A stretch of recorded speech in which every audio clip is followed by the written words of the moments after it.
Mga pangunahing balita sa Mindoro, Marinduque, Romblon, Palawan.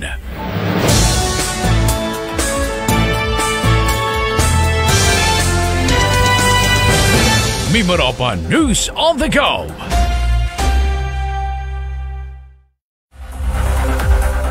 Mga pangunahing balita sa Mindoro, Marinduque, Romblon, Palawan.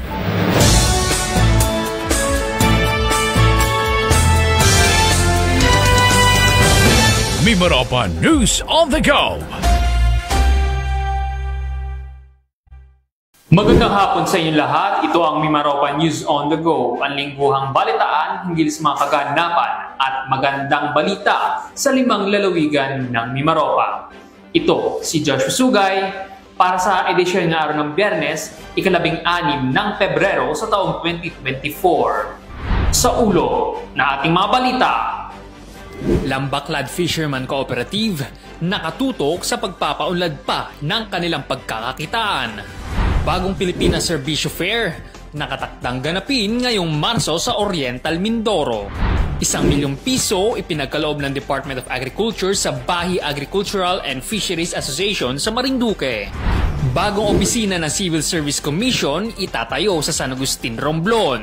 7,000 iba't ibang puno sa Puerto Princesa na itanim sa Love Affair with Nature. Ambulance units ipinagkaloob ng Department of Health sa Romblon at Mindoro. Dumako na tayo sa mga balita mula sa 5 lalawigan sa rehiyon. Lambaklad Fisherman Cooperative nakatutok pa sa pagpapaunlad ng kanilang pinagkakakitaan. Ang balitang yan mula kay Voltaire de Quina. Dahan-dahang tinatahak ng Lambaklad Fisherman Cooperative ang landas tungo sa pag-unlad ayon sa kanilang Operations Manager Ed Santisteban. Kahapon lamang ay natapos ng kooperatiba ang 2 araw na pagkasanay na may kaugnay sa wastong pananalapi at pagpapatakbo ng negosyo. Paliwanag sa Santisteban, kailangan nilang matutunan ng mga ito kung nais nilang umusad ang kanilang kooperatiba. Sa ngayon, maliban sa mga pagkasanay, nakatutukaan niya ang grupo sa pagpapaunlad pa ng kanilang pinagkakakitaan ang Lambaklad. Ito ay proyekto ng BFAR na iginawad sa kanila noong 2021 at hanggang sa kasalukuyan ay nagbibigay sa kanila ng karagdagang kita. Dagdag pa ni Santisteban, sa mababang presyo binibili ang isda kapag ibinebenta nila ito sa mga traders na nag-aabang ng kanilang huli. Mas malaki anya ang kikitain ng samahan sakaling mailalabas nila ng lalawigan ng kanilang mga isda. Kaya naman ito ang pinagsisikapan nilang makamit. Upang mangyari ito, sinabi ni Santisteban na kakailanganin ng kooperatiba ang isang fisher van at koneksyon sa mga posibleng pagdadalhan nila ng kanilang isda sa Metro Manila. Voltaire de Quina, nag-uulat para sa PA Mimaropa News on the Go. Bagong Pilipinas Serbisyo Fair nakatakdang ganapin sa Oriental Mindoro ngayong Marso. Nag-uulat si Dennis Nebrejo.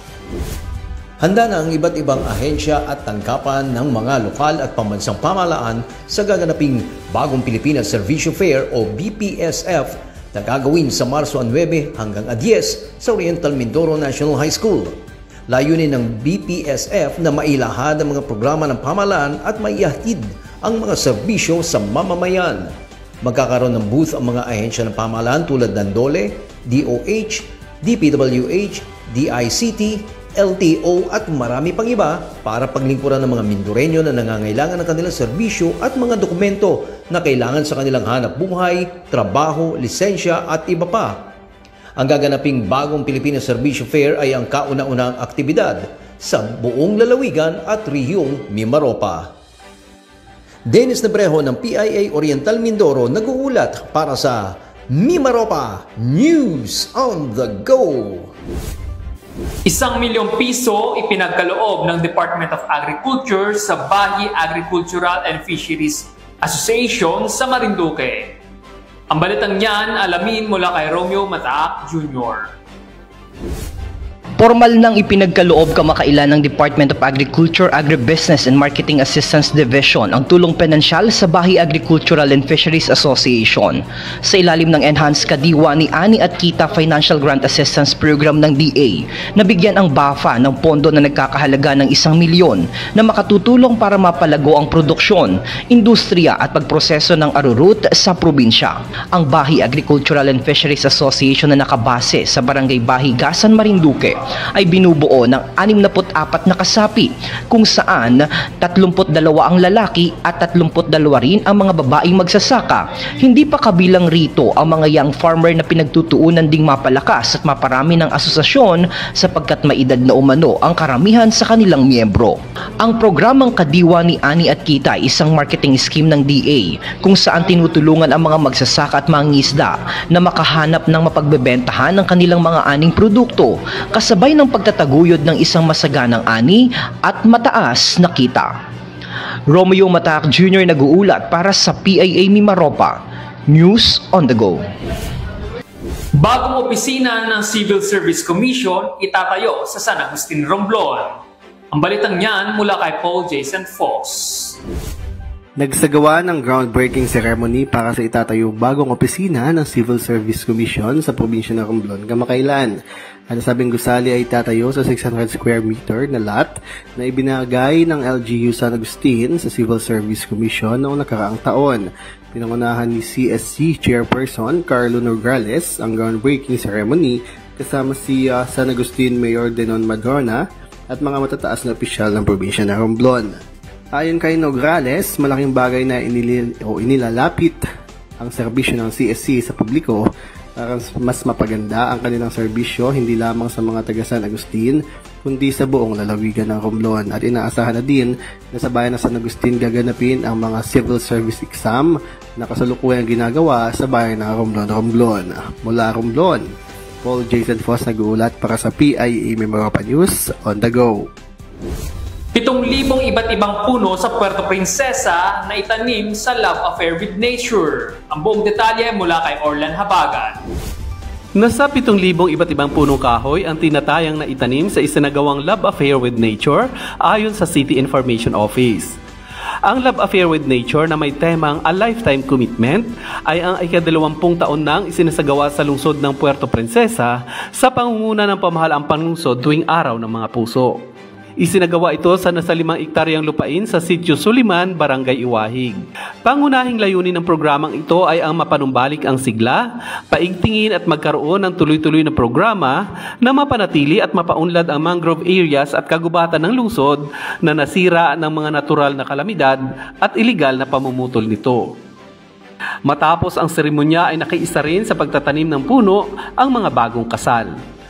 Para sa Mimaropa News on the Go, Orlan Habagat ng PIA Palawan, nag-uulat. Ambulance units ipinagkaloob ng Department of Health sa Romblon at Mindoro. Panoorin ang balitang ito. Nagkaloob ang DOH ng mga ambulance units sa mga lokal na pamahalaan ng Looc at Alcantara ng Romblon, gayon din sa Sablayan, Occidental, Mindoro. Ang pamamahagi ng ambulance units ay napapailalim sa programang Health Facilities Enhancement Program o HFEP ng ahensya na sumusuporta sa 8-point agenda ng DOH.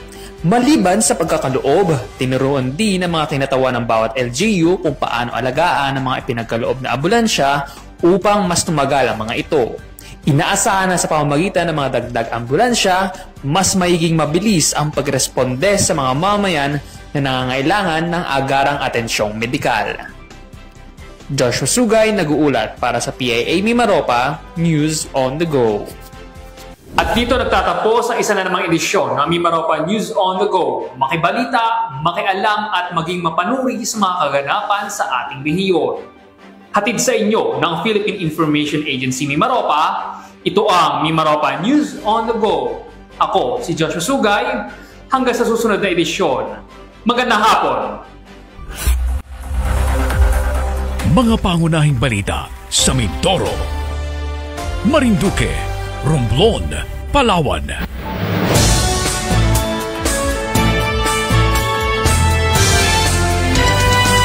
Inyong napakinggan Ang Mimarapan News on the Go. News on the Go.